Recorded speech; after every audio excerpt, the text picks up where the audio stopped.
This is our like secret Hawaiian ingredient, and it always does really well when we make it for our friends.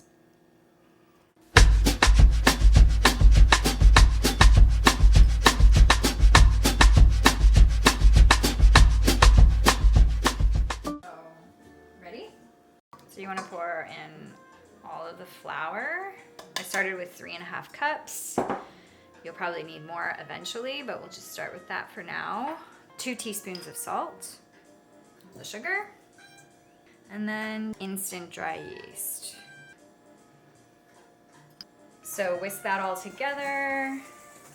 You can also do this in a stand mixer. Now you want to slowly add in your warm water and your oil. Can't remember how much. The first part you can just do with a fork because it's kind of gooey. And then you just want to kind of work it until it starts to turn into a dough. And the trick with pizza dough is you don't want to overwork it. So you definitely want it to be a dough, but you just don't want to overwork it. You don't want to create too much gluten.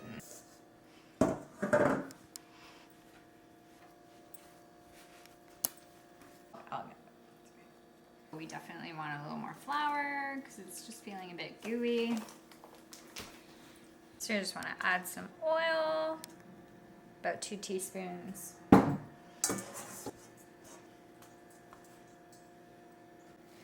Cover with saran wrap.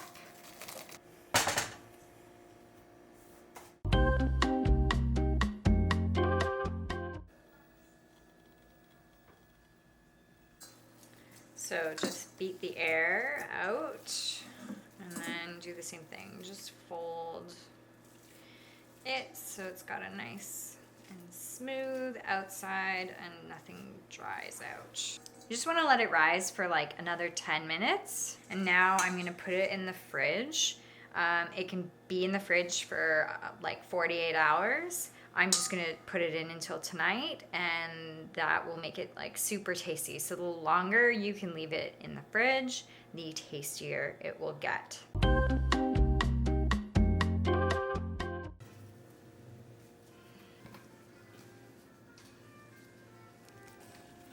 Okay, so here we have dinner for tonight. So I'm gonna divide this into 2. I'm gonna make 2 like personal sized pizzas. So now you just wanna kind of stretch it. Just wanna pull the dough apart. You can be a little rough with it and then like fix the holes later. So parchment paper is a great trick. Taken years for us to figure this out, but everyone talks about like you don't want to overwork your pizza dough, but you also want to get it like thin enough because that's what we love. Obviously, if you don't like thin pizza, then you don't have to worry about that, but like we like a thin, crispy dough. So now we can put on the toppings. Once you put them on, your pizza is a ticking time bomb. Especially like the tomato sauce, like you kind of want to move quickly. So that's why it's good to just have them all prepared here and then throw it into the oven. Okay, so the oven is as high as it will go. We have a pizza stone. If you do not have a pizza stone, you can just use the backside of a baking sheet. And just make sure that you have this baking sheet inside the oven so that it's hot when you put the pizza on it. That's the most important thing, is you just want some instant heat. So I did not make this pizza sauce, this tomato sauce. Maybe one day I will actually make a really nice pizza sauce. This is just a nice like tomato sauce that I like. So you don't want to put too much tomato sauce. Always mozzarella first. You want the semi-soft cheese, so the dry mozzarella, not the wet mozzarella that's stored in water. This is like super important for pizza. So we decided to do Hawaiian because we love Hawaiian because we're Canadian. This is pancetta, so it's a little more like gourmet than ham. And of course this is the pineapple. So we love to do feta with our Hawaiian pizza because it's a little tangier than the mozzarella and saltier. This is our like secret Hawaiian ingredient, and it always does really well when we make it for our friends. So this is when the parchment paper comes in so handy. We're not sticking anywhere. We're gonna leave this in for 8 minutes. 8 minutes is usually the perfect amount of time. Sometimes we add a bit of time.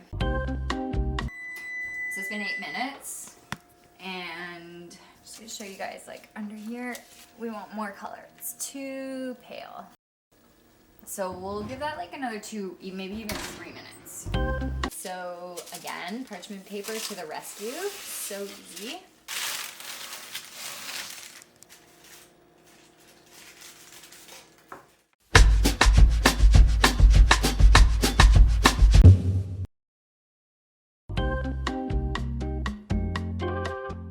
This dough freezes so well. It is like 20 times better.